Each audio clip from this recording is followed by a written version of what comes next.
Right to information act 2005 में आया और इसके बारे में आज डिस्कस करेंगे। और इस वीडियो के अंदर हम जानेंगे, सबसे इम्पोर्टेंट है RTI, right to information act को शॉर्ट में आरटीआई कहा जाता है। आरटीआई के बैकग्राउंड के बारे में जानेंगे, ये किस तरीके से इंट्रोड्यूस हुआ उसके बारे में जानेंगे, इसके कौन कौन से साइलेंट फीचर हैं उसके बारे में भी जानेंगे। साथ में इसके पीछे के जो ऑब्जेक्टिव्स हैं, इस एक्ट के पीछे के जो ऑब्जेक्टिव्स हैं उसको भी जानने की कोशिश करेंगे। और इसमें भी हाल ही में कुछ अमेंडमेंट हुए हैं, उस अमेंडमेंट के बारे में भी हम उस अमेंडमेंट पे भी थोड़ी सी सरसरी नजर रखेंगे। तो ये सारी चीजें आज के इस वीडियो में हम जानने वाले हैं। तो आप इस वीडियो को एंड तक देखिए ताकि आप इसके सभी पहलुओं पर देख सकें।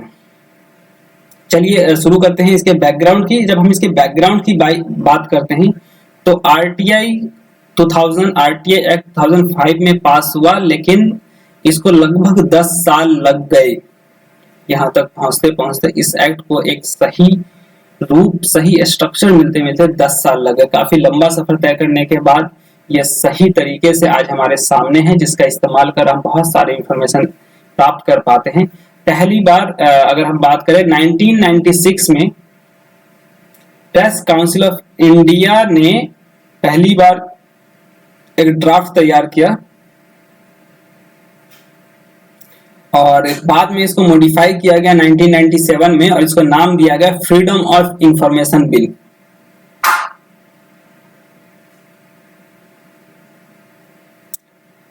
उसी दौरान फिर से एक कमेटी बनाई गई, सूरी कमेटी। सूरी कमेटी का जो रिस्पॉन्सिबिलिटी थी, जो उसका काम था, जो उसकी रिस्पॉन्सिबिलिटी थी, वो इस ड्राफ्ट को तैयार करना था, एक अच्छे ड्राफ्ट तैयार करना था फ्रीडम ऑफ इंफॉर्मेशन को लेकर। सूरी कमेटी ने अपनी रिपोर्ट 1997 में दे दी, लेकिन उस रिपोर्ट के आधार पे ही 2000 में इस बिल को पास करने के बारे में सोचा गया। अब अगर हम इसको देखें तो, लेकिन इसकी शुरुआत इससे पहले ही हो गई थी। 90s के दौर में राजस्थान के मजदूर किसान शक्ति संगठन ने पहली बार पब्लिक द्वारा डिमांड की गई। इस संगठन ने पहली बार डिमांड की कि उनके जो गांव हैं, उसके गांव के जो अकाउंट्स हैं उसको ट्रांसपेरेंट किया जाए। जो इंफॉर्मेशन गवर्नमेंट फाइल में रिकॉर्ड है वो इंफॉर्मेशन उनको प्रोवाइड किया जाए। पहली बार राजस्थान की मजदूर किसान शक्ति संगठन ने इसकी डिमांड किया। और उसके बाद 1993 में अहमदाबाद के consumer education and research council ने एक ड्राफ्ट आरटीआई से रिलेटेड प्रपोज्ड किया था। 1993 में एक ड्राफ्ट क्या किया था, उन्होंने प्रपोज्ड किया था। इसके बाद साल 2000 में जाने के बाद सन 2000 में पार्लियामेंट की स्टैंडिंग कमेटी बनाई गई और जिसमें इस बिल को रखा गया। उस स्टैंडिंग कमेटी में इस बिल को रखा गया और उस स्टैंडिंग कमेटी के बाद साल 2000 में इसको पास किया गया पार्लियामेंट से, पार्लियामेंट के दोनों हाउसेस से इसको पास किया गया 2002 में।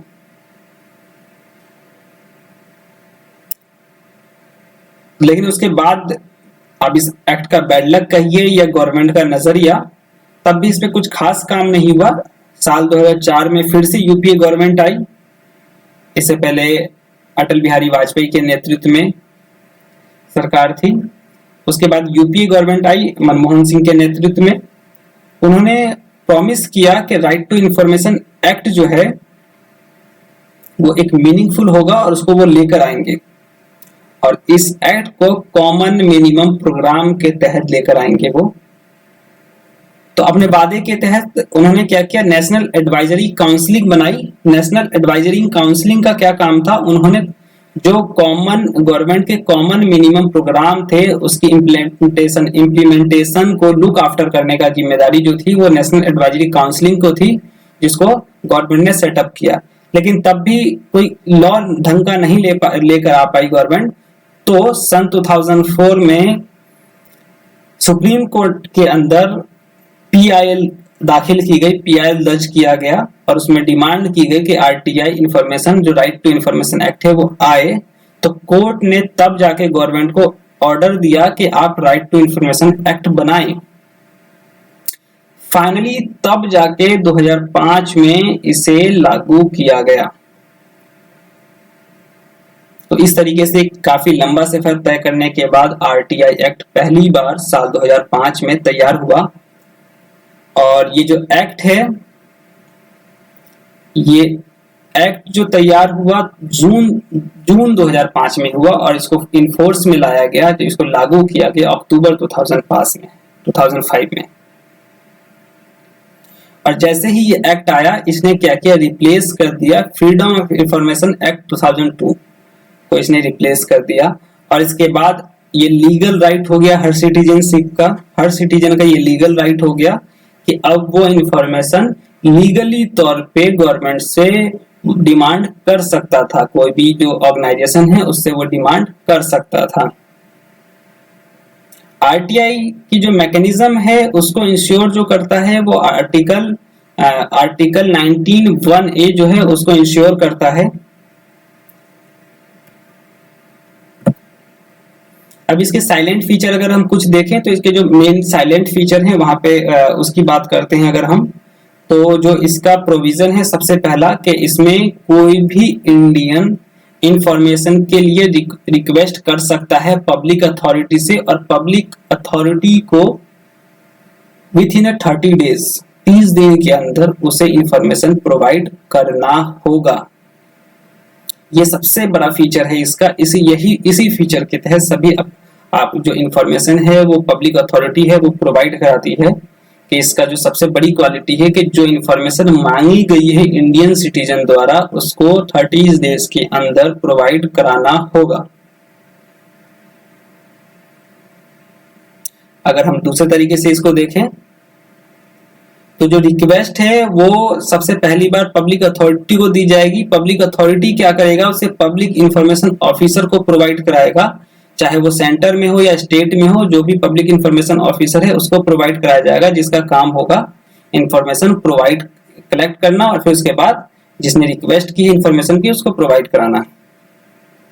इसके साथ साथ इसको प्रमोट करने की जिम्मेदारी भी गवर्नमेंट ने सभी को दी है।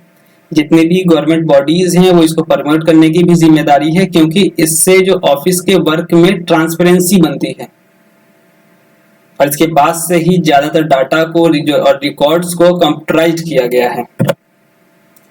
एक जो इसकी सबसे बड़ी खास बात है, जम्मू एंड कश्मीर इस एक्ट के अंदर 2019 तक नहीं आते थे, क्योंकि उन्हें एक स्पेशल स्टेट का प्रोविजन था, एक स्पेशल राज्य का दर्जा मिला हुआ था, तो वो इस एक्ट के तहत 2009 तक नहीं आते थे। 2009 में उन्होंने अपना एक्ट बना लिया और वो इस एक्ट से थोड़ा सा अलग था। और तो ये जो जम्मू एंड कश्मीर का जो एक्ट है राइट टू इंफॉर्मेशन एक्ट 2009, वो 2019 तक, जब तक के वो स्पेशल राज्य थे, स्पेशल स्टेट थे, तब तक वो इम्प्लीमेंट था। अब लेकिन जम्मू एंड कश्मीर में ये एक्ट लागू होता है। इसके साथ साथ एक और सबसे इंपॉर्टेंट चीज है कि इस एक्ट के तहत सारी इंफॉर्मेशन गवर्नमेंट आपको नहीं प्रोवाइड करा सकती है। कौन सी इंफॉर्मेशन नहीं प्रोवाइड कराएगी? जो ऑफिशियल सीक्रेट एक्ट 1923 के अंडर में जो भी इंफॉर्मेशन आती है उसे इस एक्ट के तहत नहीं प्रोवाइड कराया जाएगा आपको। इस एक्ट का अगर हम और एक और इंपॉर्टेंट चीज देखें तो इस एक्ट के 3 लेवल उन्होंने डिसाइड किए हैं गवर्नमेंट ने। इस एक्ट में 3 लेवल डिसाइड है। फर्स्ट लेवल पे आप जो पब्लिक इंफॉर्मेशन ऑफिसर है उससे आप इंफॉर्मेशन लेंगे। सेकेंड लेवल पे वहां से नहीं मिलता है तो फर्स्ट अपीलिएंट अथॉरिटी है उसके पास आप जाएंगे। अगर वो इंफॉर्मेशन नहीं देता पब्लिक इंफॉर्मेशन ऑफिसर तो आप फर्स्ट अपीलिएंट अथॉरिटी पे जाएंगे। और अगर वहां से भी आपको इंफॉर्मेशन नहीं मिलता है तो आप सेंट्रल इंफॉर्मेशन कमिश्नर पे जा सकते हैं। तो ये 3 तरह के स्ट्रक्चर है, 3 टायर स्ट्रक्चर है जो इस एक्ट के तहत आता है। अब इसको थोड़ा सा डिटेल में पढ़ते हैं कि 3 टायर जो स्ट्रक्चर है वो किस तरीके से काम करता है। सबसे पहली बार इंफॉर्मेशन के लिए जो एप्लीकेशन आएगी उसके 30 दिन के अंदर जो इंफॉर्मेशन अथॉरिटी है वो आपको इंफॉर्मेशन प्रोवाइड कराएगा। अगर वो प्रोवाइड नहीं कराता है तो आप सेकंड लेवल पे फर्स्ट अपील कर सकते हैं। फर्स्ट अपील करेंगे आप, वो फर्स्ट अपीलेंट अथॉरिटी के पास करेंगे, और जो आपको 30 दिनों के अंदर, कुछ केसेस में वो आपको 45 डेज के अंदर में आपको आंसर देगा। अगर वो भी आंसर नहीं देता है तो आप सेकंड अपील कर सकते हैं। सेकंड अपील करने वो और लेकिन सेकंड अपील आपको 90 डेज के अंदर अंदर में करना होगा। अगर सेकंड, एक और चीज इसमें मैं आपको ऐड कर दूं कि अगर आपको लगता है कि वो भी सेकंड अपील से भी आपको इन्फॉर्मेशन नहीं मिली है, तो ये लीगल, क्योंकि हर पब्लिक का लीगल राइट है, तो आप इसके लिए कोर्ट भी जा सकते हैं, क्योंकि वो आपका लीगल राइट है। और अगर आपका लीगल राइट अगर आपको कोई ब्रेक कर रहा है, इसका मतलब है कोई इलीगल कर रहा है, तो आप इसके लिए कोर्ट भी जा सकते हैं। अब इसके अंडर में कौन कौन से जो पब्लिक अथॉरिटीज कौन कौन सी हैं जो इसके अंडर में आती हैं, तो जितनी भी कॉन्स्टिट्यूशनल बॉडीज हैं, चाहे वो सेंटर की हो, स्टेट की हो, इसके अलावा एनजीओज, और ऐसे एनजीओज या ऐसी कोई भी ऑर्गेनाइजेशन जो गवर्नमेंट द्वारा फाइनेंस्ड की गई है, या प्राइवेट पब्लिक यूटिलिटी कंपनीज, वो भी इसके अंडर में आती हैं। लेकिन जिनको इनसे छूट दी गई है वो कौन कौन से हैं, वो है आपका central intelligence and security agency जितनी भी है हमारी, इसके अलावा agencies of state specify through notification, कुछ ऐसी एजेंसीज हैं जिनको नोटिफिकेशन के थ्रू पहले से ही अलग किया गया है, इनको ही छूट इस एक्ट के तहत नहीं दी जाती है। तो जो आपका ऑफिशियल सीक्रेट एक्ट है उसी के बेसिकली वो इसी का पार्ट है, इंटेलिजेंस एंड सिक्योरिटी एजेंसीज का ही पार्ट है, तो उस एक्ट के तहत भी आपको इंफॉर्मेशन नहीं प्रोवाइड कराई जाएगी। इसके अलावा अगर इसके स्ट्रक्चर की बात करें तो इसमें एक सेंट्रल इंफॉर्मेशन कमिश्नर होता है, इसके अलावा 10 चीफ इंफॉर्मेशन कमिश्नर रखे जाते हैं, सॉरी एक चीफ इंफॉर्मेशन कमिश्नर होगा इसका जो स्ट्रक्चर है, और जो 10 हैं 10 सेंट्रल इंफॉर्मेशन कमिश्नर होंगे। जो चीफ इंफॉर्मेशन कमिश्नर है वो 5 ईयर का उसका टर्म होता है, जिस दिन से वो उसने ज्वाइन किया है ऑफिस उस दिन से 5 ईयर तक उसका टर्म होता है, और दोबारा उसको नहीं रीअपॉइंट किया जा सकता। ये सबसे इंपॉर्टेंट फीचर है इसका, ताकि ट्रांसपेरेंसी बनी रहे, इंश्योर कर सके, भ्रष्टाचार मुक्त किया जा सके, इसलिए किसी को भी रीअपॉइंट नहीं किया जाएगा। सॉरी, इस एक्ट के तहत 31 सेक्शन है और 6 चैप्टर हैं इसके अंदर। और जो अभी मैं जिस एक्ट की बात कर रहा था कि इसके अंदर जो जिन को बाहर किया गया है, एग्जम्पशन जिसको दिया गया है, वो सेक्शन 8 के अंतर्गत आते हैं। अब जो सबसे इंपॉर्टेंट चीज है कि आखिर इस एक्ट का ऑब्जेक्टिव क्या है। तो जब ऑब्जेक्टिव की बात करते हैं तो बेसिकली ऑब्जेक्टिव सबसे इंपॉर्टेंट है कि जो वर्क है आज मैक्सिमम क्या होता था इस एक्ट से पहले, जो सरकारी मशीनरी थी वो क्या करती थी, मैक्सिमम चीजें सीक्रेसी रखती थी, वो नहीं बताती थी। तो उसको खत्म करना, उस कल्चर को खत्म करना और एक ट्रांसपेरेंट कल्चर डेवलप करना, ताकि सारी चीजें ट्रांसपेरेंट हो, क्योंकि यहाँ पे पब्लिक के द्वारा नुमाइंदे चुने हुए होते हैं सेंटर में, क्योंकि लोकतंत्र है, पब्लिक जनता की सरकार है, तो जनता को हक है कि वो अपनी चीजों को जाने। तो ट्रांसपेरेंट, इस वजह से ट्रांसपेरेंट कल्चर को डेवलप करने के लिए इस एक्ट को लाया गया है। इसके साथ साथ एक नागरिक को राइट्स दिया गया है, उसको शक्ति प्रदान की गई, पावर किया गया है कि वो जानकारी प्राप्त करे। ये बहुत बड़े पावर है, एक तरीके से बहुत बड़ा हथियार है एक लोकतंत्र में किसी के लिए। और दूसरा, पब्लिक अथॉरिटीज की जो कार्य करने की शैली है उसमें ट्रांसपेरेंसी लाया जा सके, करप्शन को खत्म किया जा सके, सिटीजन एंड गवर्नमेंट के बीच एक बेहतर रिलेशनशिप डेवलप किया जा सके।